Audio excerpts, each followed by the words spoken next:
Hey guys, welcome to my YouTube channel. Guys, आज की इस वीडियो में हम जानेंगे कि हम अपने होम लोन पर लाखों रुपए कैसे बचा सकते हैं और साथ साथ ये भी जानेंगे कि हमारे कितने लाख के होम लोन पर हमारी कितनी ईएमआई होगी। तो गाइस, मेरी आपसे सिर्फ एक ही रिक्वेस्ट है कि आप वीडियो को एंड तक ज़रूर देखें। तो गाइस, इसके लिए मैं आपको बताना चाहूँगा, इस टॉपिक पर आपको यूट्यूब पर और भी काफ़ी सारी वीडियोज़ मिल जाएंगी, बट उसमें मैथ्स जिसको मैथ्स आती है या फिर एक्सेल यूज़ करता है तो वही कर पाएगा। लेकिन मैं इस वीडियो में आपको एक ऐसा तरीका बताऊंगा जो कि सबसे आसान है, सबके सामने है, बट कोई यूज़ नहीं करता, और जो यूज़ करता है उसका लाखों रुपए का फ़ायदा ज़रूर होता है। तो आप इस तरीके से कैलकुलेशन करें जैसे मैं आपको बता रहा हूँ। अगर आप एक नया लोन लेने के लिए सोच रहे हैं और या फिर नया घर लेने के लिए होम लोन लेने की सोच रहे हैं तो आपको ज़रूर ये ट्राई करना चाहिए। इसमें आपको काफ़ी सारा फ़ायदा पहुंचता है। और तो चलिए गाइस, वीडियो को ज़्यादा लंबी ना करते हुए वीडियो को स्टार्ट करते हैं। तो गाइस चलिए, अभी हम अपनी गूगल क्रोम को ओपन कर लेते हैं और सर्च बार में गाइस टाइप करेंगे होम लोन ईएमआई कैलकुलेटर। अब गाइस, कैलकुलेटर सुन के आप ये मत समझना कि कैलकुलेटर तो मुझे यूज़ करना आता है। कैलकुलेटर सबको यूज़ करना आता है, बट जो मैं आपको यहाँ पे कुछ बातें बताऊँगा तो ये बातें इंपॉर्टेंट हैं अगर आप एक न्यू होम लोन लेने की सोच रहे हैं तो गाइज़, यहाँ पर आपको काफ़ी सारे बैंक्स के कैलकुलेटर मिल जाएंगे, होम लोन का ईएमआई कैलकुलेटर। तो गाइज़, हमें आप कोई भी कैलकुलेटर यूज़ कर सकते हैं, लेकिन मैं एक्सिस बैंक का कैलकुलेटर यूज़ करूँगा। तो चलिए एक्सिस बैंक के कैलकुलेटर को ओपन करेंगे। तो गाइज़, जब हम एक्सिस बैंक के कैलकुलेटर पर क्लिक करेंगे तो हमारे सामने कुछ इस तरीके का इंटरफेस आएगा। हम नीचे की तरफ आएंगे। गाइज़, यहाँ पर आप देख सकते हैं, यहाँ पे लोन अमाउंट पे हमें अपना लोन अमाउंट लिखना है।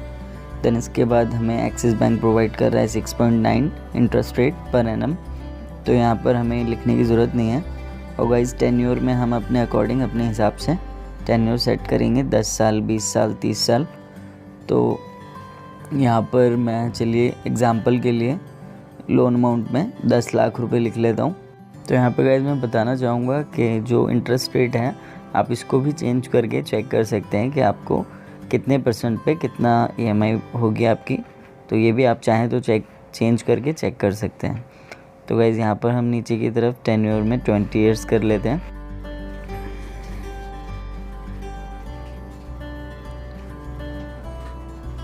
तो यहाँ पर गाइज़ आप देख सकते हैं जो हमारी ईएमआई बनी है वो 7,693 रुपये बनी है। लोन अमाउंट जो है हमारा वो 10 लाख रुपये है और इंटरेस्ट रेट जो है वो 6.9% है।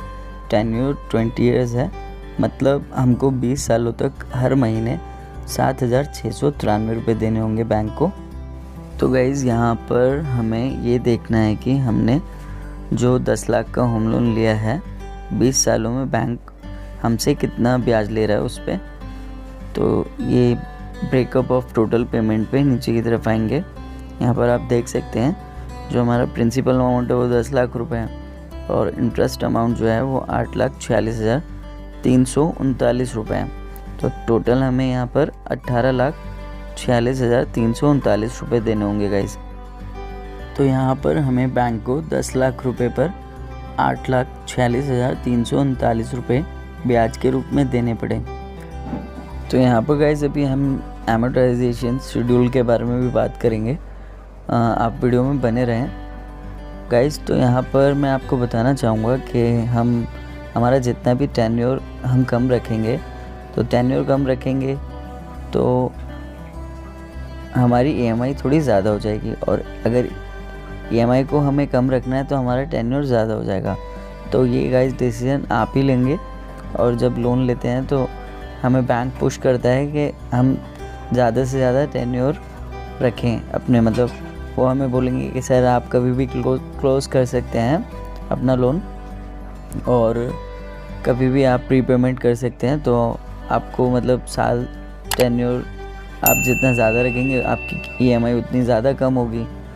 तो हमें खुद डिसीजन लेना है कि हमको अपना टेन्योर कितना रखना है। तो गाइज़, अभी हम यहाँ पर टेन्योर चेंज करके देखेंगे। जो अभी हम 20 साल के लिए हमने लिया था तो उस पर हमें 8 लाख कुछ समथिंग ब्याज देना पड़ा। तो अभी हम, और जो हमारी ईएमआई थी वो 7,693 की थी, अभी इसको हम 10 साल कर लेते हैं टेन्योर को, और फिर चेक करते हैं कि हमें कितना मतलब ब्याज देना होगा। तो यहाँ पर गाइज़ हमने जो टेन्योर है ये 10 साल कर लिया है।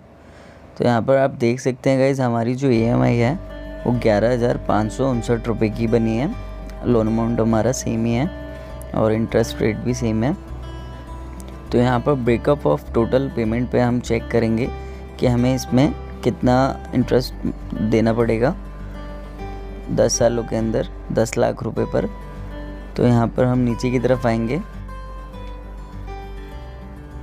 तो यहाँ पर गाइज़ आप देख सकते हैं प्रिंसिपल अमाउंट हमारा 10 लाख रुपए है और इंटरेस्ट अमाउंट हमारा यहाँ पर बना है 3,87,125 रुपये। तो गाइज़ हमें यहाँ पर टोटल जो अमाउंट पेबल है, हमें जो टोटल अमाउंट देना है 10 सालों के अंदर, तो यहाँ पर हमें 13,87,125 रुपये देने हैं। तो गाइज़ यहाँ पर हमने सिर्फ टेन्योर चेंज किया है और हमने अपनी EMI में, पहले हमारी जो EMI थी वो 7,693 रुपये थी और अभी हमने अपनी EMI में थोड़ा सा ज़्यादा अगर हम पे करेंगे, मतलब 3,900 कुछ समथिंग ऐड कर देंगे और हम टेन्योर को 20 सालों की जगह अगर हम 10 साल कर लेंगे तो हमारे कम से कम भी 4-4.5 लाख रुपए यहाँ पर सेव हो जाएंगे। गाइज़ होता क्या है कि जब कोई न्यू कस्टमर बैंक में जाकर लोन के लिए अप्लाई करता है या लोन के लिए एग्रीमेंट पे साइन करता है, तो बैंक के एम्प्लॉयज़ या बैंक का जो भी एम्प्लॉय है वो जो अटेंड कर रहा है उस कस्टमर को, वो यही जाएगा कि ये कस्टमर मतलब ज़्यादा से ज़्यादा सालों के लिए हमसे लोन ले ताकि वो ज़्यादा से ज़्यादा बैंक को इंटरेस्ट दिलवा पाए, क्योंकि गाइज़ वो तो उनकी जॉब है।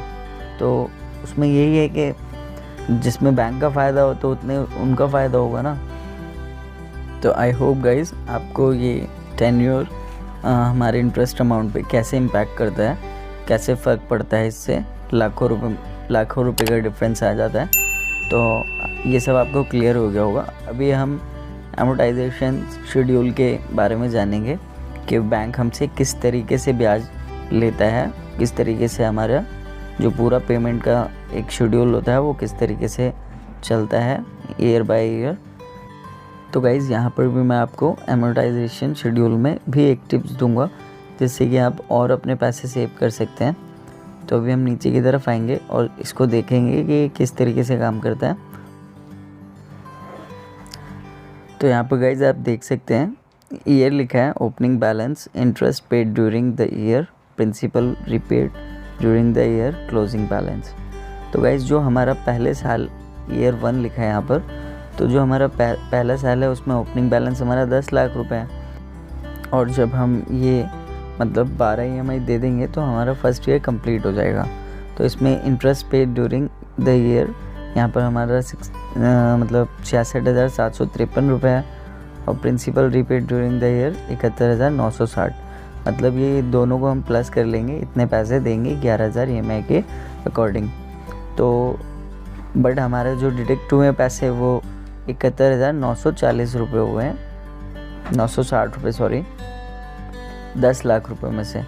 तो यहाँ पर जो इंटरेस्ट ड्यूरिंग मतलब जो हमारा इंटरेस्ट गया पहले साल में वो गया है 66,753 रुपये और यहाँ पे जो हमारा क्लोजिंग बैलेंस बचा है वो 9,28,040 रुपये बचा है। तो अभी हम यहाँ पर सेकेंड ईयर में देख लेते हैं कि दूसरे साल में हमारा इस तरीके से जाएगा ब्याज, इंटरेस्ट वगैरह और प्रिंसिपल कैसे कम होगा।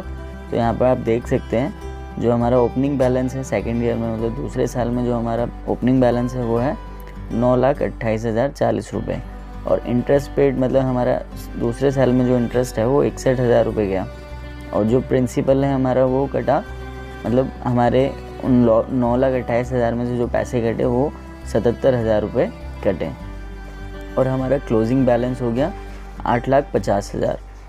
तो गाइज अभी हम यहाँ पर तीसरे साल में भी चेक करेंगे। तो यहाँ पर तीसरे साल में गाइज हमारा जो ओपनिंग बैलेंस है वो 8,50,955 रुपये है, ठीक है। और जो हमारा इंटरेस्ट जाएगा इस तीसरे साल में वो 56,000 रुपये जाएगा और प्रिंसिपल जो है हमारा 82,000 रुपये जाएगा।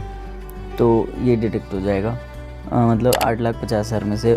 तो आप देख सकते हैं तीसरे साल में हमारा ये इंटरेस्ट जो था ये और कम हो गया। क्यों कम हुआ गाइस? क्योंकि ये हमारा ना ओपनिंग बैलेंस यानी कि जो हमारा आउटस्टैंडिंग बैलेंस था वो कम हो गया था। इस वजह से हमारा जो इंटरेस्ट अमाउंट है वो हर साल घटता जाएगा। तो अभी मैं आपको छठे साल का दिखाता हूँ कि हमारा जो इंटरेस्ट अमाउंट है वो कितना जाएगा। तो यहाँ पर गाइस आप देख सकते हैं जो हमारा इंटरेस्ट है वो 37,206 रुपये गया, और जो हमारा प्रिंसिपल कट रहा है वो 1 लाख रुपए कटा है। ठीक है, तो इसमें क्या है गाइस, मैं आपको ये समझाने की कोशिश कर रहा हूँ कि हमारा जो इंटरेस्ट होता है वो हमसे शुरू के ईयर्स में ही ले लिया जाता है। जो ज़्यादा इंटरेस्ट मतलब ज़्यादा जो ब्याज चलता है वो शुरू के सालों में ही चलता है, फिर धीरे धीरे ये हर साल घटता जाता है। तो हमको क्या करना है यहाँ पर गाइस कि हमें जो भी प्री पेमेंट करनी है या जो भी पार्ट पेमेंट करनी है वो हमें शुरू के सालों में ही करनी है।